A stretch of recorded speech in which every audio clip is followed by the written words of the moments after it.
يعني انتوا غير ما قاعد تشمون بخبخت، خلوني ابخبخ. هسه مو بس ريحة المحل، ريحة المول كله. الريحة بس حلوة لو مو حلوة مصورنا؟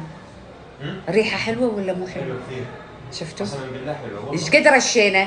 والله هي روعة. لا ايش كثر ان رشينا يعني خنقتنا واحنا مسكرين الابواب. يعني عندنا تقريبا 5 مرات، يعني كل مرة فيها 4-5 رشات. والله بس الشيلة مالتي عبارة عن قنينة عطر. المفاجأة الكبرى من الكولكشن الجديد راح والله العظيم ترعبكم. وبعد انتم تعرفون لما رشة مخمخ وتركز وتجيب لكم شيء صح. الا الطرقاعة السوداء اللي جايين هسه نصورها، غيرنا اللوك وقاع راح نصور الطرقاعة. شنو يعني طرقاعة؟ قديما يقال ان الطرقاعة، خل احكي لكم عن الطرقاعة. شنو يعني طرقاعة؟ شنو معناه الطرقاعة؟ طرقاعة بالعربي ولا بالانجليزي؟ بالعراقي. بالعراقي. لا هي عربي ولا هي انجليزي؟ بالعراقي. انتوا عندكم شيء اسمه طرقاعة؟ لا ولا مرة. ما ابدا، اول مرة. أول مرة. يلا شنو يعني طرقاعة؟ طرقاعة يعني طرقاعة سوداء. اي يعني سوداء علي. لا هي طرقاعة، هي اكفو. يعني نزل علي طرقاعة سوداء. لا نوعا. نشفتني.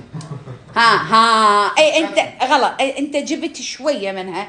الطرقاعه السوداء هي اداه للمهاوش. خليني اسولف بس. اداه للمهاوش قبل، يعني للخناقات او العركات. هي عباره عن عوده او عصا كبيره بيحطون بيها جير او قار براسها اسود. ويجي اسود فتكون كلش قويه. اوكي. فيجون لما يضربون على راس الواحد يعني يفتحون راسه ويخلون دبابيس فيها دبابيس. فهي هاي الطرقاعة السوداء. لما ينضرب واحد على راسه يفقد الوعي. حلو؟ لو ينشق راسه، لو يفقد الوعي. هي هاي الطرقاعة السوداء. يعني برباط الكلام اللي احنا قلناه عن الطرقاعة السوداء، هي هاي الطرقاعة السوداء اللي انا منزلتها. اوكي. هذه الطرقاعة هذه اذا ضربت بالراس ايش راح يصير؟ طرقاعة سوداء. على طول.